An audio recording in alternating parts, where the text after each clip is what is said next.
아침 일라디오. 목요일 아침 빗소리와 함께 시작이 되고 있습니다. 특히 남해안을 중심으로 돌풍과 천둥 번개를 동반한 시간당 30mm 이상의 강한 비가 오는 곳도 있다는 예보입니다. 전남 남해안으로 호우 예비특보까지 발표됐습니다. 남해안 최대 80mm 이상, 충청 이남에 20에서 70mm의 비가 내리고요. 오후에는 무더운 날씨가 이어진다고 합니다. 올해 장마는 이렇게 짧은 시간 동안 지역별로 강하게 쏟아붓는 특징을 보이는데요. 이번 주는 주말에 다시 비 소식이 있네요. 저지대나 농경지에서는 침수 위험에 대비를 해주시고요. 계곡과 하천이 범람할 수도 있겠습니다. 안전사고가 발생하지 않도록 다시 한번 주의해 주시기 바랍니다. 오늘도 비 소식에 폭염 소식까지 힘겨운 시간이 될 것 같은데요. 그래도 기분만큼은 가볍게 가져보시는 거 어떨까요? 궂은 날이 있어서 맑은 날이 고맙고 더운 날이 있어서 시원한 소나기가 반가운 하루라고 생각하시는 거 어떠신가요? 7월 21일 목요일 오늘 아침 일라디오 출발합니다. 안녕하세요. 아나운서 강승화입니다.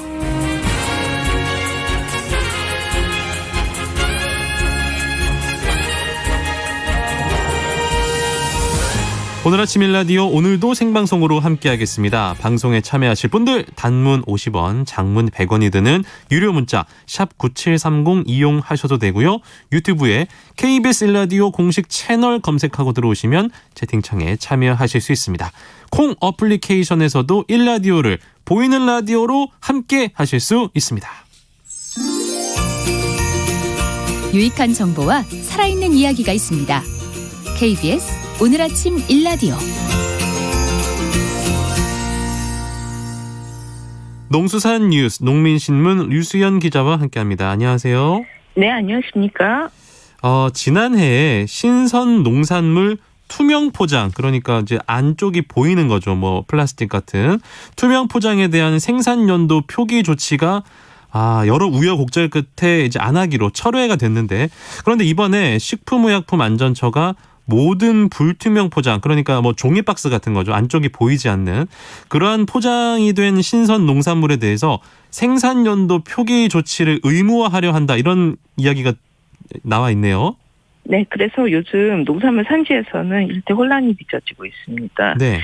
식약처가 아까 말씀드린 대로 농축임수산물 등 자연산태 식품에 대해서 생산 연도와 내용량 표기를 의무화할 식품 등의 표시 기준, 즉 고시를 올해 이제 개정 시행했고, 네. 6개월간의 유예 기간이 끝난 7월 1일부터 그중에서 종이 상자 등 불투명 포장지에 담긴 농산물에 대한 예외 조항이 적용되지 않는다는 사실이 이 산지에 뒤늦게 알려지면서 혼선이 빚어지고 있는 겁니다. 그렇군요. 예. 식약처 고시에 따르면 농산물 불투명 포장에는 표시는 잉크, 각인 또는 소인 등을 사용해야 하고, 네. 농산물 등의 스티커, 라벨, 태그 등을 사용할 수 있다는 등의 규제 사항이 있는 걸로 이제 밝혀졌습니다. 그러니까 농촌에서는 좀 일들이 많아질 것으로 예상이 되는데, 어찌됐건 지금 여름 농산물 출하가 한창인데 농촌 산지에서 실제로 어떤 일들이 좀 빚어지고 있습니까?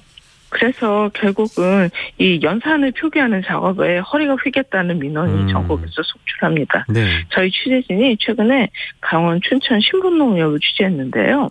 이달 초에 이곳 이 농산물 산지유통센터 APC에서는 직원 수십 명이 선별 포장을 마친 토마토 상자에 일일이 2022년산 스티커를 붙이느라 밤을 새야 했습니다.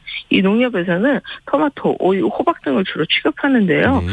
여름철만 보면 토마토 한 품목만 하루 100톤이 넘습니다. 아이고. 10kg들이 상자로 보면 10,000상자. 만일 3kg? 혹은 5kg로 이제 포장한다면 3kg로는 33,000개, 5kg는 20,000여 개 스티커를 붙여야 됩니다. 네. 그렇다고 하면 이제 2022년산 새 포장 상자를 이제 주문해야 될 것 같습니다만, 실제로 이 상자 재고가 많고, 또 올해 쓰다가 내년에 또 이 재고가 남으면 역시 또 이제 못 쓰게 되는 상태가 발생합니다. 예.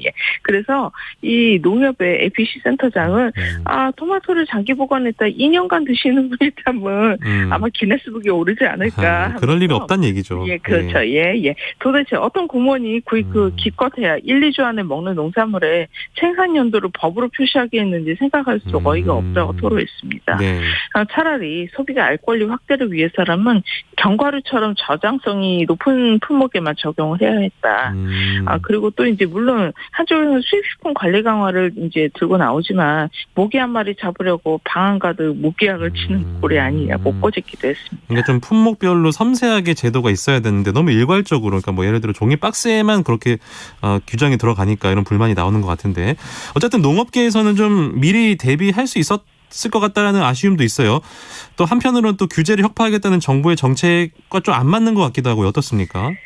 네, 말씀하신 대로 이런 고시 내용을 식약처는 물론이고 농식품부가 산지 제대로 홍보하지 않았다는 점도 문제입니다. 네.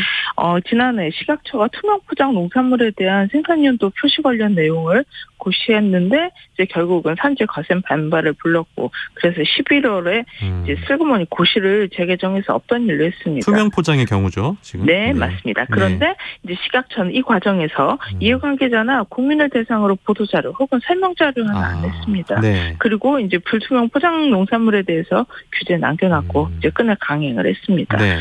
의견 수렴 과정 역시도 문제가 있었는데 지난해 한국 체인스토어 협회 등을 대상으로 이 의견을 조회했습니다. 이제 대체로 업체들이 찬성을 했습니다만 농협경제지주는 소비자가 생산연도원이 아닌 산도, 색택, 품질로 신선농산물을 구입하고 있고, 또 그리고 포장재 표기에 따른 비용이 상승해 농산물 가격만 올라갈 수 있다는 우려를 전달했습니다. 네. 하지만 묵살됐습니다. 그래서 이에 대해 농업계 물론이고요. 일선 지자체에서도 개선 요구가 빗발치고 있습니다. 강용 한국농식품법인 연합회장은 농식품부라도 관련 고시 내용을 산지에 전달해서 미리 전달할 수 있도록 해야 했다면서 정부가 경제 분야 규제를 혁파하겠다는 의지를 밝혔는데, 이 수입식품에 대한 국민 알 권리를 확보하면서도 국내 산지에 족쇄로 작용하지 않도록 지금이라도 대안을 마련해야 한다고 말했습니다. 네. 그리고 이제 김상엽 제주도 식품원익과장은 제주 지역은 이 당근, 무 등의 농산물을 10월에서 이듬해 6월까지 출하해서 한마디로 식약처 고시 직접적인 이해 당사자라면서 네. 식약처가 제도 추진에 앞서서 해당 산지에 논의를 했어야 됐는데 이렇게 해를 넘기게 되는 농산물만 봐도 이 불통행정에서 여전히 벗어나지 못하고 있다고 꼬집었습니다. 그런데 저희 보도 이후 대통령실에서도 이런 문제를 파악하고 대책을 강구 중인 걸로 알려졌습니다. 네. 다른 뉴스도 좀 살펴볼게요. 최근 한국농수산대학교 학생이 장기 현장 실습 도중에 사망한 사건이 있었는데요. 참 안타까운 사건이었는데 이 사건을 계기로 실습 전반에 대한 개선 문제가 수면 위로 떠올랐습니다. 네, 한국농업전문학교가 1997년에 이제 설립됐습니다. 네. 25년이 지난 지금은 한국농수산대학교로 변모했습니다. 현장 중심, 실습 위주라는 원칙 아래 이 5천여 명이 넘는 졸업생을 배출한 이 학교 교육과정 중 핵심은 현장 실습입니다. 학생들은 선도 농장에서 2학년 전 학기, 즉 8달 동안 먹고 자며 농축산물의 한 생육 주기를 몸으로 배워왔습니다. 네. 하지만 올해 6월 경기 화훼농장에서 현장 실습을 하던 한 농대 학생이 비료배합 기계를 다루다 사망한 사건을 계기로 25년간 이어진 현장 실습은 여러 면에서 이제 개선을 요구받고 있습니다. 그동안 좀 여러 문제가 있었나 봐요. 구체적으로 어떤 비판이 좀 나오고 있나요? 네, 우선 한농대 실습농장 관리미 의혹을 꼬집는 목소리가 높습니다. 현재 320개 실습농장에 490명의 학생이 농장당 한두 명씩 나가서 실습을 합니다. 네. 그런데 농장을 관리하는 학교 전담 인력은 2명뿐입니다. 한마디로 관리가 불가능합니다. 네. 매월 교수가 수직 교육을 하게 돼 있습니다만 온라인으로도 가능하고 또 현장 방문 의무가 없다고 합니다. 이번에 이제 희생된 학생이 산업재해보상보험, 즉 산지보험을 가입하지 못한 문제도 있습니다. 산지보험법상 상시근로자 5명 미만의 농가는 이 의무가입 대상에서 제외가 됩니다.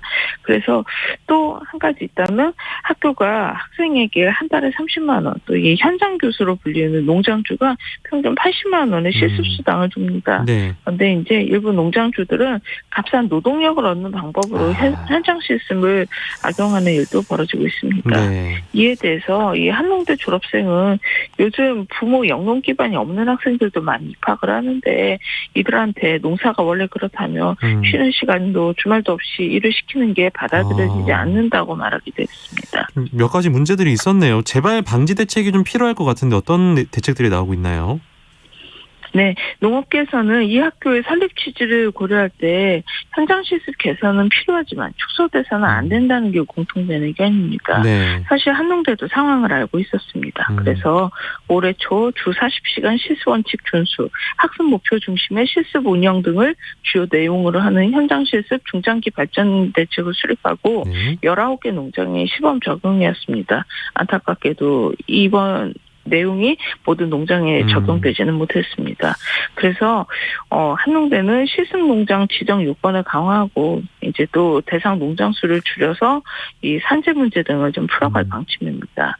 농식품부도 안전 문제뿐 아니라 실습 전반을 시대적 흐름에 맞게 손보기로 했습니다. 네. 또 국회에서도 김홍걸 무소속 의원이 한국농수산대학교 설치법 개정안을 발의했습니다. 이 현장 교수가 현장 실습 중 발생하는 사고와 위급 상황에 효과적으로 대처할 수 있도록 한농대 이 장이 안전사고 관리 규정을 제정 시행하도록 한 겁니다. 또 그리고 현장 실습 학생을 대상으로 안전교육도 진행하는 내용입니다. 네, 무엇보다 안전한 실습이 됐으면 합니다. 지금까지 농수산 뉴스 농민신문 류수연 기자와 함께했습니다. 고맙습니다. 네, 감사합니다.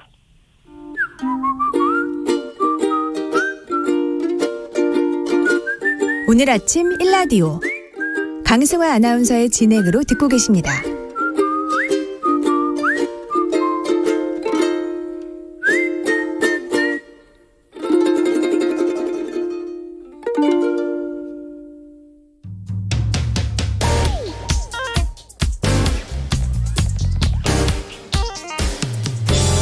오늘 아침 뉴스 브리핑. 뉴스 브리핑 오늘도 정상근 기자와 함께합니다. 안녕하세요. 네, 안녕하십니까. 먼저 대우조선해양 협력업체 파업과 관련된 소식 한번 살펴볼까요? 네, 어제 이 협상 타결이 임박한 듯 보였지만 그 난항을 겪고 있습니다. 의견이 좁혀진 부분도 있는데요. 이 대우조선해양 협력업체 노동자들은 조선업이 불황일 때 이 고통 분담 차원에서 실질 임금이 30% 하락한 만큼 호황을 맞은 지금은 이 삭감된 임금을 다시 올려야 한다 이렇게 주장을 해왔는데요. 노조가 올해 5%, 내년 10% 정도로 물러났고요. 사측도 4.5% 인상을 제시한 것으로 알려졌습니다. 그리고 파업의 또 다른 요구사항이었던 이 노동조합 활동 인정과 관련해서 일부 조합원을 노조 전임자로 인정하라라는 요구도 받아들여졌습니다. 네. 그런데 이 가장 큰 걸림돌은 이 노조의 손해배상 취하 요구였습니다. 노조가 한 달 가깝게 건조 중인 선박을 점거해 피해가 생겼다면서 이 사측이 손해배상 소송을 제기했는데요. 사측은 잠정 집계한 파업 피해액이 7천억 원에 달한다라는 입장입니다. 한편 이정식 고용노동부 장관이 어제 오후 일정을 취소하고 거제로 긴급하게 내려갔습니다. 이정식 장관은 노사 양측이 조금 더 양보해달라라고 말했습니다. 이번 파업을 두고 지금 이제 노사 갈등뿐만 아니라 또 다른 갈등이 일어나고 있네요. 네, 이 노노 갈등도 벌어지고 있는데요. 직원들끼리, 네, 그렇습니다. 이 민주노총 금속노조 소속 조합원 6천여 명이 어제 대우조선 정문 앞에 모여서 대우조선 하청 노동자들과 연대하겠다며 총파업에 돌입하겠다라고 밝혔습니다. 그런데 그 비슷한 시각에 이 대우조선 사내에서는 파업 중단을 촉구하는 맞불 집회가 열렸는데요. 협력업체 대표들과 노동자들 그리고 원청인 대우조선 노동자 등 3천여 명이 하청 노동자들이 즉각 점거 농성을 풀어야 한다라고 주장을 했습니다. 양측은 집회를 한 후 행진을 벌이다가 한때 20m 가까이 접근을 했지만 다행히 물리적 충돌은 없었습니다. 이 원청과 하청으로 이원화된 이 조선업계 인력 구조에 대한 갈등도 표면화되고 있는데요. 이 대우조선 해양에 인력을 공급하는 하청업체가 100개가 넘고 이 하청 노동자가 10,000명이 넘는데 이들은 원청업체인 대우조선 직원의 평균 연봉 절반에도 응집치 못하는 그런 상황입니다. 네. 따라서 이 대기업이 직접 고용을 피하고 값싸게 노동력을 쓰는 이른바 사내하청 구조가 이번 파업의 저변에 있다라는 지적이 나오고 있습니다. 그렇군요. 정치권 소식도 살펴보도록 하겠습니다. 네, 어제 국회 본회의가 정말 모처럼 열렸습니다. 박홍근 민주당 원내대표의 교섭단체 대표연설로 개문 발차했는데요. 이 박홍근 원내대표는 이 대통령 권력의 사유화는 반드시 대가를 치르게 된다라거나 김건희 여사를 겨냥해 대통령도 어쩌지 못하는 권력의 실세라는 말까지 나온다라고 비판했고요. 이 비선 실세 최순실의 국정농단은 대통령 탄핵으로 이어졌다라고 경고하기도 했습니다. 네. 그리고 이 국민의힘 권성동 원내대표는 어제 이 대통령실 사적 채용 논란과 관련해서 문제가 된 자신의 발언을 사과했습니다. 네. 본인의 표현으로 논란이 커진 것은 전적으로 본인의 불찰이다라고 말했는데요. 다만 사적 채용 논란 그 자체에 대해서는 이 현행 법령에 따른 절차를 거친 것이다라며 문제없다라고 밝혔습니다. 그리고 북한 어민 북송 논란을 두고도 정치권이 강하게 맞부딪혔습니다. 이 국민의힘은 신뢰할 만한 탈북민의 증언을 들었다면서 이 해당 어민들이 16명을 살해했다는 문재인 정부의 발표는 허위라고 주장했는데요. 이에 대해 민주당은 이들이 도주 후에 잡혀서 스스로 자백한 것이라며 자신이 있으면 윤석열 정부가 이들에 대한 합동 신문조서를 공개하라라고 반발했습니다. 네. 코로나19 상황은 지금 어떤가요? 네, 어제 코로나19 신규 확진자 수는 76,402명이었습니다. 전날보다 2,800여 명 정도 늘었고요. 네. 일주일 전에 1.9배, 2주 전에 3.9배에 달합니다. 위중증 환자도 96명으로 100명에 육박했고요. 이 병상 가동률도 조금씩 오르기 시작해서 현재 16.4%를 기록하고 있습니다. 사망자는 12명으로 전날과 같았습니다. 정부는 이에 어제 이 4천여 병상을 더 확보하는 등 추가 재유행 대책을 내놓았는데요. 정부는 정점 시기에 확진자 수를 20만 명으로 예측했었는데 이 30만 명 수준까지 늘어날 것으로 예측된다라면서 전국에 1,435개의 병상을 추가로 가동하기 위해 이 병원들에게 행정명령을 내렸습니다. 또한 요양병원이나 시설 등 이 감염 취약시설에 대한 감염 위험을 선제적으로 방지하기 위해서 오는 25일부터 접촉 면회를 중단하는 등 강화된 방역 관리를 적용하기로 했습니다. 네. 사회면으로 가볼게요. 제주도에서 렌터카가 전복되는 사고가 발생했습니다.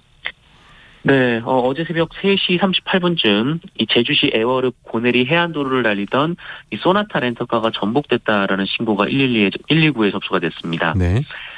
이 사고로 탑승자 7명이 크게 다쳐서 제주시 내 병원으로 분산 이송이 됐지만 20대 남성 2명 그리고 여성 1명이 결국 숨졌고요. 4명이 중상을 입었습니다. 네. 그런데 이 소나타 차량의 승차 정원이 5명인데요. 5인승이죠, 예. 그렇습니다. 그런데 네. 여기에 7명이 탑승을 했습니다. 네네. 사고 당시 도내 모 게스트하우스에서 만난 사이라고 하는데요. 이 중에 20대 남성 3명은 제주로 함께 온 일행으로 확인됐고요. 나머지 20대 남성 1명은 이들이 머무른 게스트하우스 관계자였고 여성 3명 역시 이 게스트하우스 투숙객으로 확인됐습니다. 경찰은 교차로에서 좌회전하던 소나타 렌터카가 갓길에 있는 바위를 들이받고 전복된 것으로 보고 음주운전 여부 등 자세한 사고 경위를 조사하고 있습니다. 전자발찌를 끊고 달아난 남성이 붙잡혔다고요? 네, 이 여성의 집에 찾아가서 불법 촬영을 한 뒤 자신의 발목에 차고 있던 전자발찌를 끊고 달아났던 50대 남성이 경찰에 검거됐습니다. 서울 강남경찰서는 그제 이 위치 추적 전자장치를 끊고 달아났던 50대 남성을 어제 새벽 4시 44분쯤 서초구 경부고속도로 부산 방향 이 만남의 광장 휴게소에서 체포했다라고 밝혔습니다.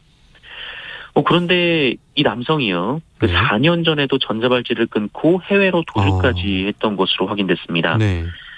이 남성은 2018년 3월 이번 사건처럼 불법 촬영 혐의로 경찰 수사선상에 오르자 인천공항으로 이동해서 화장실에서 전자발찌를 끊고 일본으로 출국한 것으로 알려졌습니다. 네. 그리고 이후 이 태국으로 넘어갔다가 그해 10월 현지에서 경찰에 붙잡힌 바 있습니다. 우리나라가 미 국무부가 발간한 인신매매 보고서에서 2등급으로 내려갔으니까 인신매매 평가가 더 좋아지지 않았다 이런 얘기네요. 네, 인신매매의 안전한 환경이 아니다라고 네. 미국이 판단을 했다라는 건데요. 네.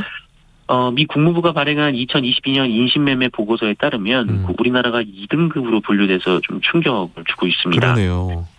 2001년 첫 보고서 때는 우리나라가 3등급이었거든요. 네. 하지만 그 이후 지난해까지 1등급을 계속 유지를 해왔었습니다. 그런데 20년 만에 2등급으로 떨어진 상황입니다. 미 국무부는 우리와 관련된 대목에서 이 가출 청소년이나 그 외국인 여성을 착취한 성매매, 또 이 브로커를 통한 강제 노동 같은 사례가 자세히 적혀 있었다라고 합니다. 또한 장애인이나 외국인이 어선, 염전에서 강제 노동에 시달리는 경우가 많은데 한국 정부는 외면한다라고도 기재했고요. 또 이런 피해자는 처벌을 하거나 추방하는 반면 가해자에 대해서는 1년 이하의 징역, 벌금, 집행유예에 그치고 있다라는 점도 지적을 했습니다. 네. 이 외교부는 매우 아쉽다라면서 이 미국 측이 우리 정부에 보다 강력한 처벌을 바라는 것 같다라고 밝혔습니다. 한편 북한은 20년 연속으로 최하위인 3등급 국가로 분류가 됐습니다. 일제가 끊어놓은 종묘와 창경궁 연결길이 복원이 됐습니다. 어떤 내용입니까? 네, 이 종묘와 창경궁은 이 북한산 주맥이 흐르는 곳이라고 하는데요. 네. 그래서 원래 도보로 갈 수 있도록 좀 숲길로 연결이 돼 있었는데, 네.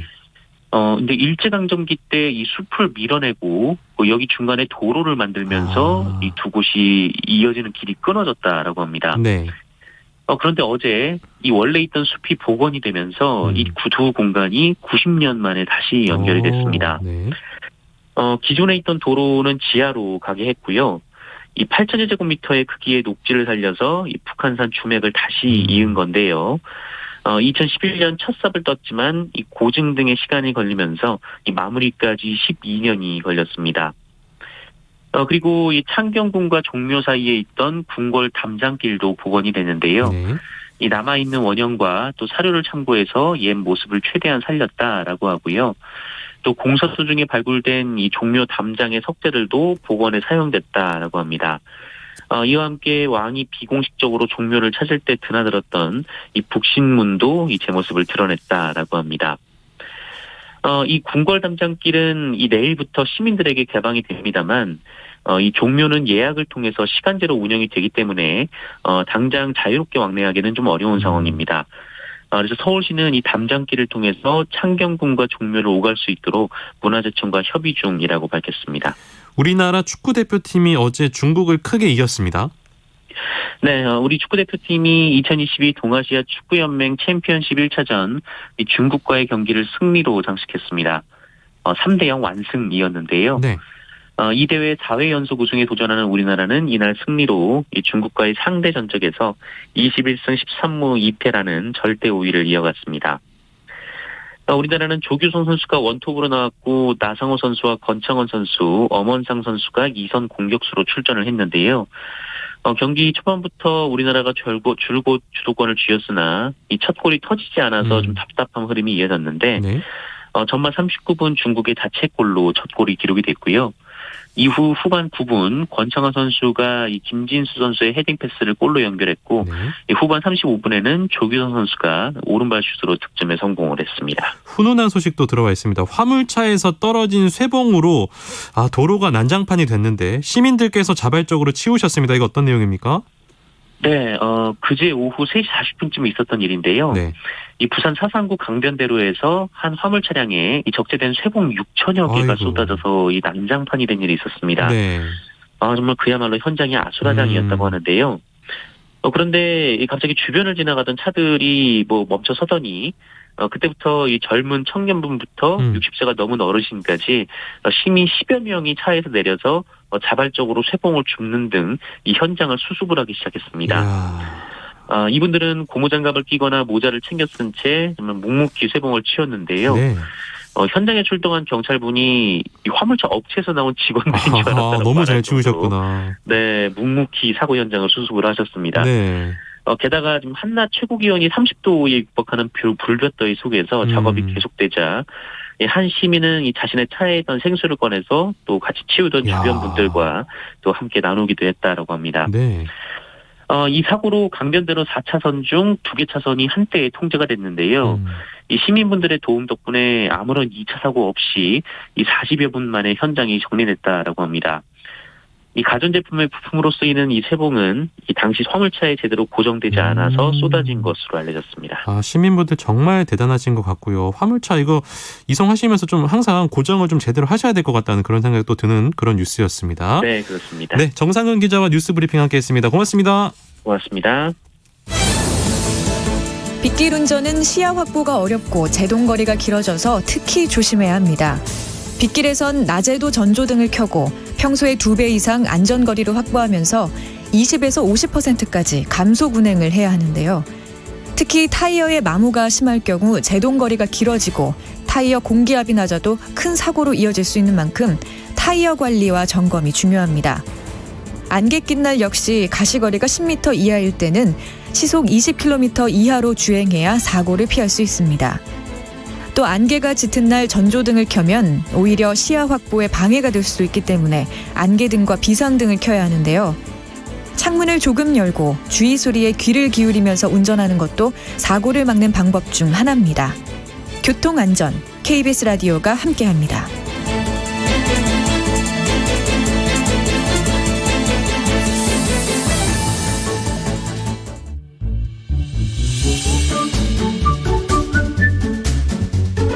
아침을 여는 기분 좋은 습관.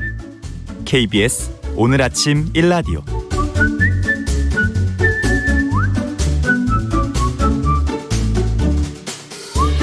농어촌에서 발생할 수 있는 법적 분쟁 상황을 보다 현명하고 지혜롭게 대처할 수 있는 방법 배워보겠습니다. 우리 동네 박변홍사 법률사무소 한아름의 박형윤 변호사 연결하겠습니다. 박 변홍사님 안녕하세요. 안녕하세요. 제가 방금도 지금 틀렸는데 읽다가. 근데 변호사님 소개할 때 우리 동네 박 변홍사라고 이렇게 소개 드리거든요. 네. 요거 별명이죠? 별명이죠. 이거 누가 지어줬어요? 의뢰인이 지어주셨고요. 네. 벌써 한 10년이 넘은 것 같은데요. 네, 별명 지어주신 게. 농사를 지으시기 때문에 이렇게 지어주신 건가요? 제가 원래 어렸을 때 농사를 짓고 자랐고 지금도 짓고 있고 또 제 박 변호사를 빠르게 부르면 박 변호사가 돼요. 그렇죠. 네, 농사 일을 좀 잘하는 변호사라고.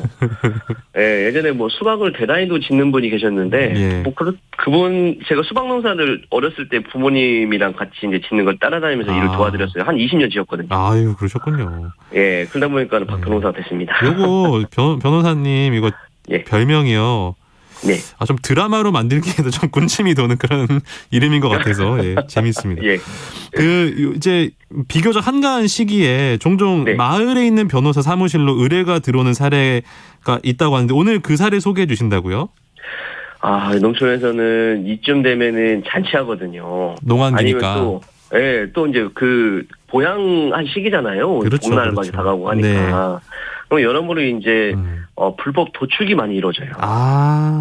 그러다 보니까는 이게 또 불법 도축을 하는 것도 이제 문제이지만은 그걸 드시고 또 아프시기도 하고 막 그래요. 신속 걸려가지고.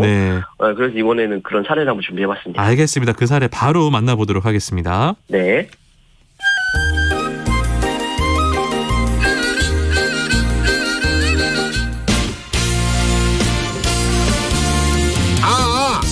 마을 회관으로 어서들 나오셔요. 잔치 준비가 거의 다 돼갑니다. 어서들 오셔요. 어디 음식 준비는 잘 되고 있겠지? 아유, 주방에 부녀회원들 다 모이셨구만. 다들 고생이 참 많아요.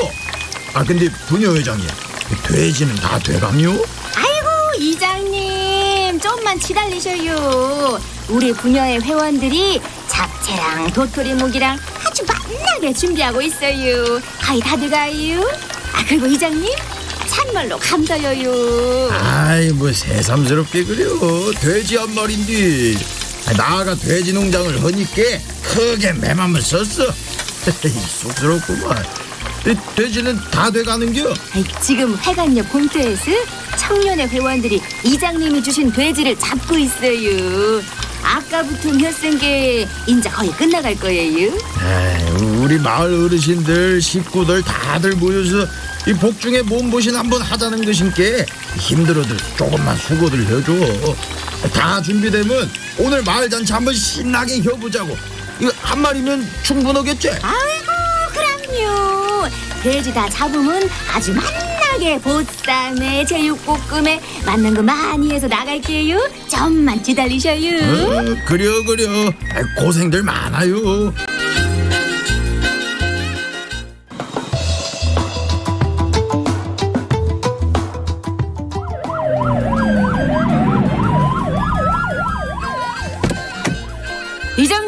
이장님, 이러시면 안 돼요.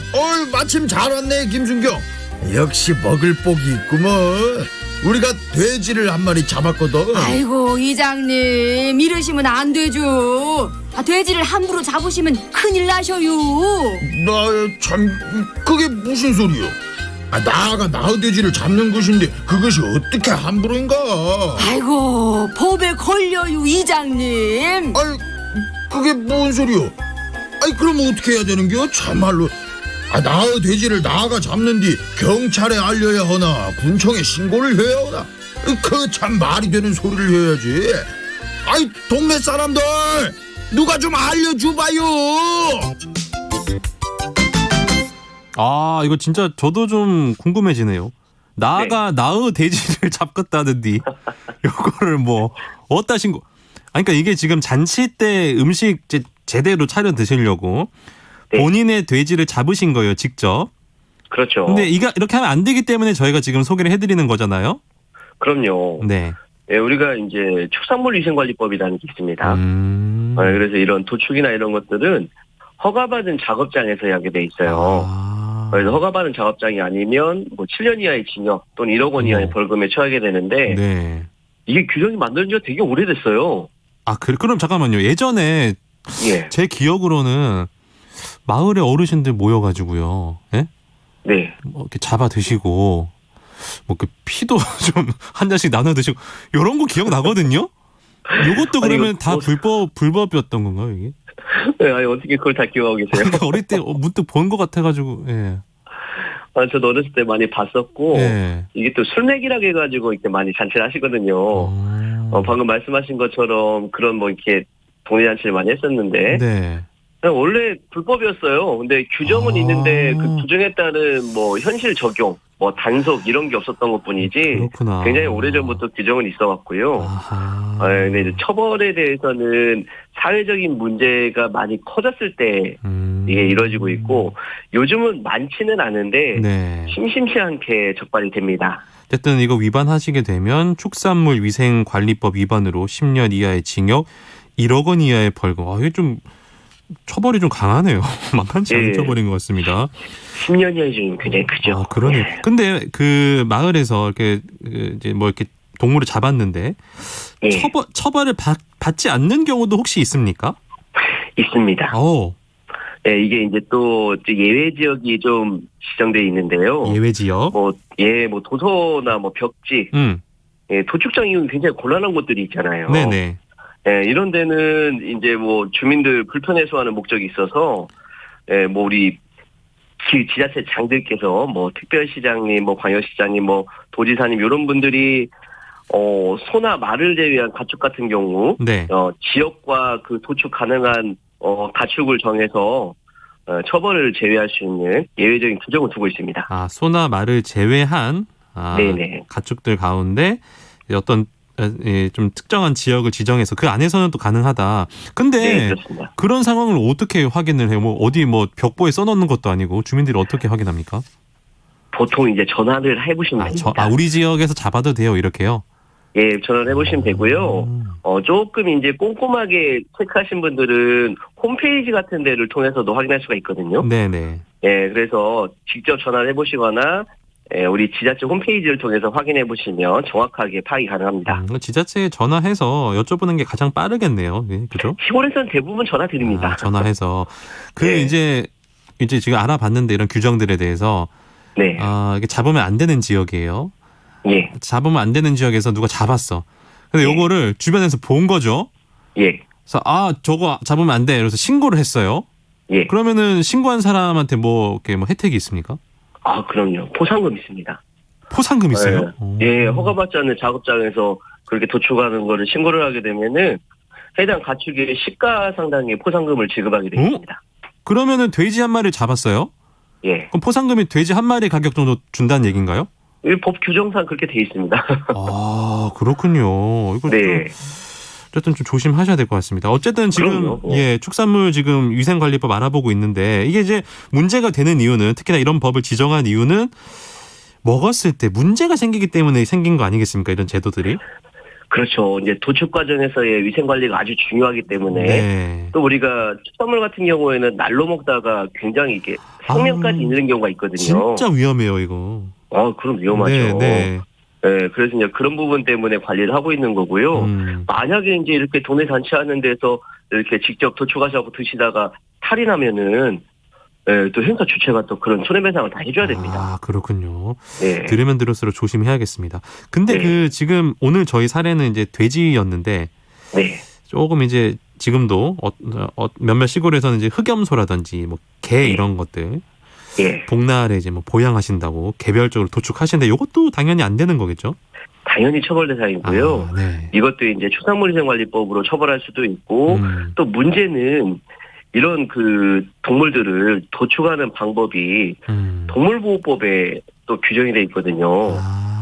근데 이제 과거의 방식대로 이제 그대로 이제 도축을 하시는데 현재는 그게 법적으로 인정이 안 되고 있어요. 네. 그래서 도축하는 방식 위반이어가지고 축산물위생관리법 위반으로도 처벌받을 수가 있고 또 도축하는 방식의 문제 때문에 동물보호법 위반으로 처벌받을 수가 있거든요. 그러니까 너무 그 예전에 뭐 개들 잡아 드실 때 너무 잔인하게 그죠? 그렇죠. 도축을 했기 때문에 지금 이렇게 되면 이제 잔인하게 동물 또 해하게 되면 두 가지 법에 저촉이 돼서 처벌을 받을 수 있다. 아, 제대로 알겠습니다. 좀 조심을 하셔야겠는데요. 변홍사님 마지막으로 조언 한 말씀 부탁드리겠습니다. 예, 우리 요새 축산물 편리하게 사드실 수 있습니다. 잡기보다는 사드시는 걸 추천드리겠습니다. 깔끔한 정리입니다. 예. 어찌나 깔끔하신지. 사서 드시는 게 더 안전하기도 하고 또 만약에 문제 생겼을 때 책임도 좀 물을 수 있고 하니까 그죠? 그럼요. 그게 제일 좋죠. 알겠습니다. 우리 동네 박변홍사님, 박형훈 발음이 안 돼요. 이게 왜 발음이 왜 안 되냐면요. 박변홍사 여 들어가죠. 성함이 박형윤이잖아요. 예. 여자가 3개 연달아 들어가요. 법조인 중에 제 이름은 저 혼자 있습니다. 동명이인이었습니다. 형윤이란 이름이 혼자인가요? 예, 그렇습니다. 훌륭한 이름입니다. 박변홍사, 박형윤 변호사와 함께했습니다. 고맙습니다. 감사합니다. 날씨 알아보겠습니다. 오늘은 전국이 대체로 흐리고 비가 오겠습니다. 수도권과 충남, 경남과 제주도 산지엔 오전까지, 강원 영서와 충북, 경북에는 밤까지 비가 내리겠습니다. 예상 강수량은 강원 영동 20에서 60mm, 그 밖에 전국 5에서 40mm입니다. 비가 그친 뒤부터는 무더위가 기승을 부리겠습니다.